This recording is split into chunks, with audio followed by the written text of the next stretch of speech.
매주 이 시간 CEO가 좋다에서는 최고 경영자라는 의미의 CEO가 아니라 긍휼과 인내, 순종 이 말들의 영어 앞글자를 따서 만든 의미의 CEO를 만나보고 있습니다. 긍휼과 인내, 순종을 겸비한 크리스천 기업가를 만나보는 시간 CEO가 좋다.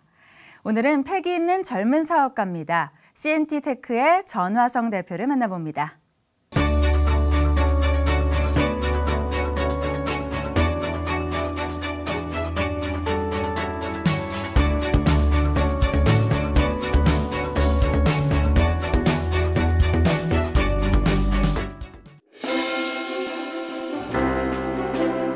피자와 보쌈, 치킨 등 한국인이 가장 좋아하는 국내 외식 브랜드 주문이 이루어지는 곳. 주문 대표 번호로 아웃소싱 콜센터를 운영하고 있는 CNT테크는 국내 외식 브랜드의 94%가 이용하고 있습니다. CNT테크의 전화성 대표는 2003년 창립한 이래 IT와 외식업의 새로운 융합 비즈니스 모델 제시로 혁신의 길을 만들었습니다. 안녕하세요. 이재만의 CEO가 좋다입니다. 시청자 여러분 중에 집에서 치킨 안 시켜 드신 분 거의 없으실 텐데요. 그렇다면 여러분 모두는 제가 만나러 온 이분의 고객이십니다.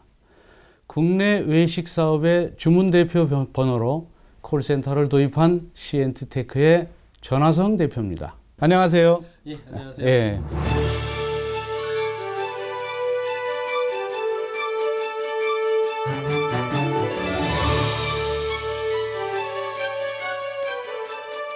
지금 이 회사가 CNT테크죠? 네. 그 CNT테크가 무슨 뜻인가요? 예, 그 C가 이제 컨택 센터이고, 예, 예. 그 N드 텔레커뮤니케이션. 아, 그래서 예. 컨택 센터가 보통 콜센터를 컨택 센터라고 좀 많이 예, 부르거든요. 그래서 이런 텔레커뮤니케이션을 통해서 또 이런 기술을 통해서 좀 사람들을 이롭게 하는 그런 회사다라는 의미입니다. 아, 그렇군요.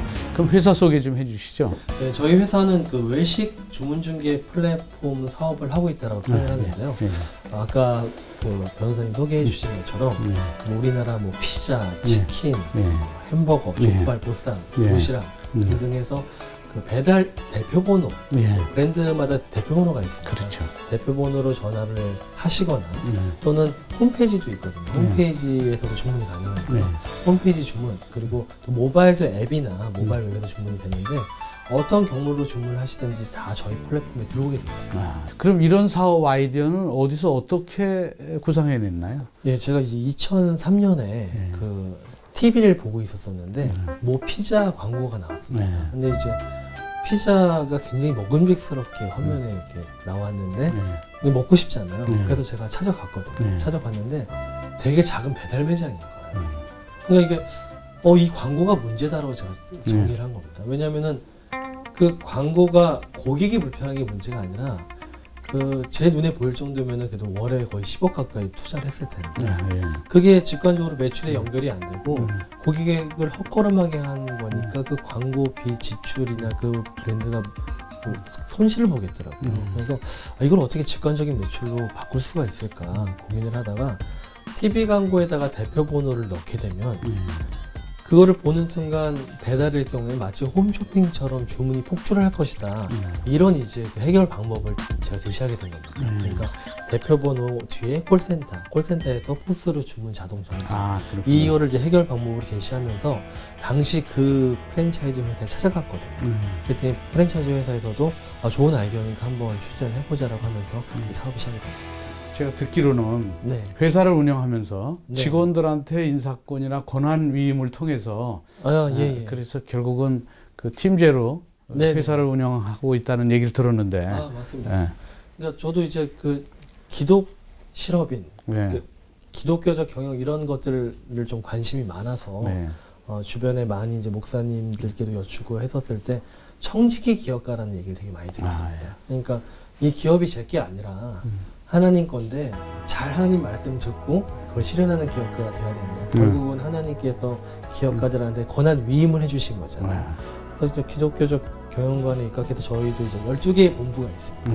12개의 본부가 있는데 12개의 본부장들한테 이제 가장 큰 권한이 연봉협상권, 인사권이잖아요. 그러니까 연봉협상이나 인사권을 다 위임을 했거든요. 그래서 저는 이제 물론 12명의 본부장이 이제 연봉협상이나 그 인사권만 가지고 있고 나머지 그 밑에는 저희 수백 명의 직원들 같은 경우는 그 본부장들이 다 연봉협상이나 인사를 담당을 하고 있습니다. 그러면 보통 네네.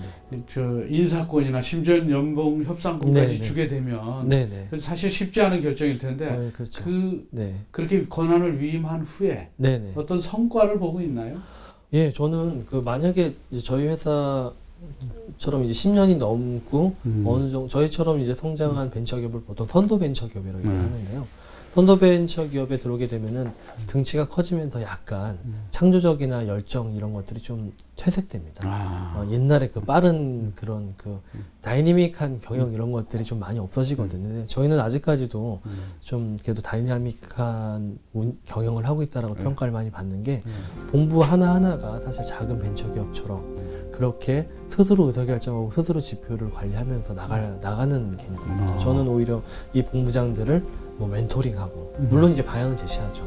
회사에 큰 방향을 제시하지만은 그 방향에 각기 역할을 할 수 있는 그런 조언자적 입장을 하니까 아무래도 그냥 노사 간의 관계라든지 그 다음에 실제 본부별로 이런 일의 진행 이런 것들이 훨씬 좀 도전적으로 잘 진행이 되는 좋은 경험을 하고 있습니다. 아, 그렇군요. 네. 근데 실제적으로는 IT 전문가시죠? 네네, 맞습니다. 근데 재능 기부로 영화도 만든다고 하시는데 이게 사회공헌 프로그램의 일종인가요? 아, 예. 제가 지금까지 이제 그 영화를 4개 개봉을 했거든요. 아, 독립영화. 예, 독립영화인데 우리나라 독립영화들도 이제 뭐 우리가 대형 멀티플렉스에서 독립영화관이 있습니다. 왜냐면 독립영화를 틀어줘야지 그 영화 이제 지원 기금 이런 걸 좀 받을 수가 있거든요. 그래서 그렇게 개봉을 했는데 실제 소재들을 NGO 단체에서 받고 있습니다. 예, 우리나라 NGO 단체 중에 이제 크리스찬 단체 중에 YWCA라고 있는데요. YWCA가 이제 YMCA와 달리 실제 많은 여성분들이 정말 몸으로 부딪히면서 약자들 위한 봉사를 되게 많이 하고 있거든요. 뭐 다문화 가정이라든지 뭐 조선족 여성, 탈북 여성 이런 봉사를 많이 하고 계신데 그게 또 많이 안 알려져 있어서 그래서 이제 그런 그 사회 약자들에 대한 얘기를 제가 소재를 받아가지고 1년에 한 편씩 그렇게 이제 영화로 연출해가지고 그렇게 개봉까지 하고 있습니다. 그동안 어려운 일도 많으셨을 텐데 어떨 때가 가장 큰 고비였었어요? 사실 이제 처음 만든 회사, 음성인식 회사의 경영권을 뺏겼을 때였습니다. 그 경영권을 뺏긴 이유가 제 군 문제 때문에 그 군대에 가야 되니까 이제 군 문제가 생긴 이유가 당시 저처럼 카이스트 학리 벤처들이 석사 병역 특례를 자기 회사에서 받으면 된다. 이런 좀 잘못된 사실을 공유하면서 그게 맞다라고 다 알게 된 겁니다. 그래서 그러면서 창업을 막 한 거죠. 근데 이사회가 열리면서 해임이 됐습니다. 대표에서 군대 가야 된다라고 해서. 근데 정말 회사를 일으킨 회사를 이렇게 보면 자기 자식 같은데 품에 있던 자식을 그냥 뺏어가는 그런 느낌. 그러니까 28에는 감당이 되게 힘든 고통이었거든요. 그래가지고 병원에 입원을 했습니다. 하도 힘들어하다가. 그래서 병원에 입원을 했는데 너무 힘들어하니까 의사 선생님이 교회를 나가자. 그러면은 괜찮을 거다. 이게 그거 말고 극복하기 힘들 것 같아 보니까. 그래서 저를 데리고 교회를 가셨죠. 그렇게 가다 보니까 어느 순간 신앙이 이렇게 생기기 시작하더라고요. 힘들어서 이제 그 순간 그냥 안 힘들려고 갔던 게 신앙이 생겼고 그러면서 CNT테크를 만들게 된 거였거든요. 그리고 원래 처음에 제가 첫 기도가 뭐였냐면은 군대 갈 걸 알고 두 번째 회사를 만들었는데 그 첫 기도가 군대 안 가게 해서 주님. 보니까 초신자의 첫 번째 소원을 들어주신다 그래가지고 군대 안 가겠느냐고 계속 기도를 했습니다. 군대 안 가게 기도했더니 군대를 안 가는 게 아니라 이제 그냥 계속 들리는 목소리가 군대를 오히려 역으로 지원하는 그런 마음이 들더라고요. 그래서 주일날 이사회 갔다 와가지고 그냥 장교 제도 이렇게 막 검색을 해봤더니 제가 석사학위 따고 지원할 수 있는 전산 특수사관이라는 장교가 있더라고요. 1년에 15명 뽑는데 그거를 그냥 제가 지원하게 됐어요. 그리고 이제 군대 가기 전에 주님 회사로 얘기하니까 또 마음도 편해지더라고요. 군에 있는 동안은 네네. 그렇게 빚도 늘어나고 힘들었을 텐데 그렇죠. 제대하고 나서는 그럼 어떻게 또 운영했어요? 그 후엔 괜찮아졌나요? 처음에 이제 그 부대를 전산하는 프로젝트를 성공적으로 수행을 한 다음에 실제 제가 그 장군님들한테 이게 좀 호출이 돼서 너 어떤 일로 이렇게 군대를 늦게 왔냐 뭐 이렇게 얘기를 하면서 사실 그런 일을 하다 보니까 막 충성심이 막 올라가잖아요. 그러면서 장기 권유를 받았습니다. 그 상태로 이제 그 완전 군 생활에 몰입해가지고 계속 소프트웨어 개발하고 하는데 어느 날 격리부장님한테 전화가 오신 거예요. 잠깐 휴가 받아서 좀 와야 되겠다. 그래서 회사를 갔더니 격리부장님 말씀이 월급 나갈 돈이 없다고. 회사뿐만 아니라 저희 부모님이 평생 일한 모든 재산을 담보로 해서 집의 빚이 그 당시 8억이 됐던 겁니다. 되게 주님 원망했었습니다. 주님 이건 뭔가 군대를 안 가게 달라 기도를 했는데 또 그게 안 돼서 군대를 갔으면 주님 회사인데 이거 잘 되게 해야지. 집이 망하게 생겼는데 이건 또 뭔가. 그래서 이제 그때 이제 제가 장기를 취하하고 그 빚을 더 1억 더 대출받아서 월급을 주고 혁신을 통해서 회사를 이제 BEP를 다시 흑자전환을 시켜놨거든요.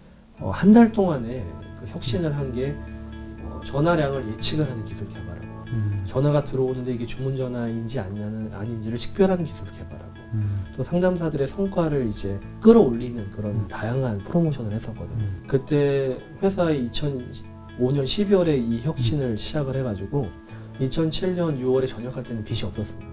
혁신을 다 갚아가지고 8억을. 예예. 그러니까 9억이래 1억도 빌렸으니까. 예, 9억을 사실 1년 반 동안에 다 갚았거든요. 그때 제가 만약에 군에 안 가고 이 위기를 극복했다고 치더라도 그 다음 위기였던 대기업과의 어떤 경쟁에서 회사가 어떻게 됐을지 모르죠. 근데 이 회사가 강해지고 나니까 대기업과 경쟁을 하더라도 이거를 극복을 할 수가 있어요. 무너진 회사를 다시 일으키기 위해 위기를 정면 돌파하고 업계 1위로 다시 일어선 CNT테크 전화성 대표. 도전으로 극복한 그의 성공 스토리는 지금도 계속되고 있습니다.